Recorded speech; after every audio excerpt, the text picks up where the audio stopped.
भगवान शिव और गंगा की यह कथा न केवल धार्मिक महत्व रखती है, बल्कि यह समर्पण, तपस्या और साहस का प्रतीक भी है। यह कथा हमें यह सिखाती है कि सच्चे मन से किए गए प्रयास कभी व्यर्थ नहीं जाते और कठिन से कठिन कार्य भी संकल्प और तप के माध्यम से पूरा किया जा सकता है। किसी समय इक्ष्वाकु वंश में महान और प्रतापी राजा सगर का जन्म हुआ। राजा सगर थे तो अत्यंत शक्तिशाली, लेकिन उनका एक बेटा अंशुमान था, जो राजा सगर की तरह बलशाली तो नहीं था, लेकिन उसका मन बहुत ही शुद्ध था। राजा सगर ने एक बार अश्वमेध यज्ञ का आयोजन किया और इसके द्वारा अपनी शक्ति और साम्राज्य का विस्तार करना चाहते थे।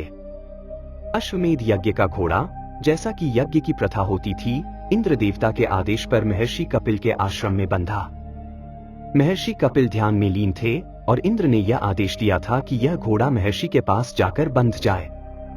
लेकिन जब राजा सगर के 60,000 पुत्र उस घोड़े को खोजते हुए महर्षि कपिल के आश्रम तक पहुंचे, तो उन्होंने महर्षि पर आरोप लगाया कि उन्होंने घोड़े को चुराया है। यहां से शुरू हुआ एक त्रासदी का दौर। महर्षि कपिल ने क्रोधित होकर अपनी दृष्टि से राजा सगर के 60,000 पुत्रों को भस्म कर दिया। सगर और उनके वंश के लोग बहुत दुखी हुए, क्योंकि ये सभी पुत्र यज्ञ के उद्देश्य को पूरा करने के लिए निकले थे और अब वे मर चुके थे। राजा सगर ने अपने पुत्रों की आत्मा की शांति के लिए शरण ली और उनके आत्मा की मुक्ति के लिए उन्होंने गंगा को धरती पर लाने का संकल्प लिया। यह कार्य बेहद कठिन था, लेकिन भागीरथ का साहस और निष्ठा अडिग थी। जब राजा अंशुमान और दिलीप भी इस कार्य में असफल हो गए, तो राजा भागीरथ ने ठान लिया कि वह यह कार्य करके ही रहेंगे।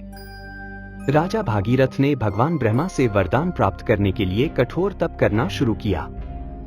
उन्होंने कैलाश पर्वत पर घंटों, दिनों और महीनों तक तपस्या की।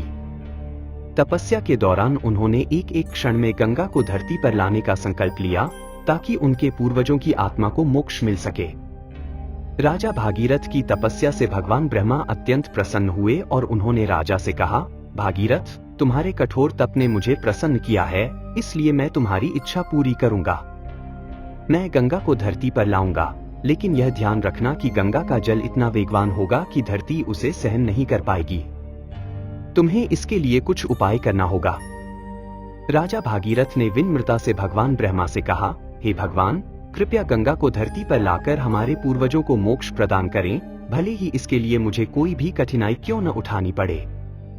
भगवान ब्रह्मा ने राजा भागीरथ से कहा, यदि तुम्हें गंगा को धरती पर लाना है, तो तुम्हें भगवान शिव से सहायता लेनी होगी, क्योंकि गंगा की धारा को धरती पर अवतरित होने से पहले शिव के जटाओं में समाना होगा, ताकि उसका वेग पृथ्वी पर अत्यधिक न हो। राजा भागीरथ ने फिर से भगवान शिव की कठोर तपस्या की, ताकि वह उन्हें गंगा को अपनी जटाओं में समेटने की अनुमति दे। भगवान शिव ने अपनी जटाओं से गंगा के जल को ग्रहण करने का प्रस्ताव स्वीकार किया, लेकिन शिव ने राजा भागीरथ से यह कहा, गंगा की धारा अत्यधिक तेज और विकराल होगी, इसलिए मैं उसे अपनी जटाओं में समेटने के बाद ही धरती पर भेज पाऊंगा। राजा भागीरथ ने भगवान शिव के सामने नतमस्तक होकर कहा, भगवान शिव, आपकी कृपा से ही हम गंगा को धरती पर लाने में सफल होंगे।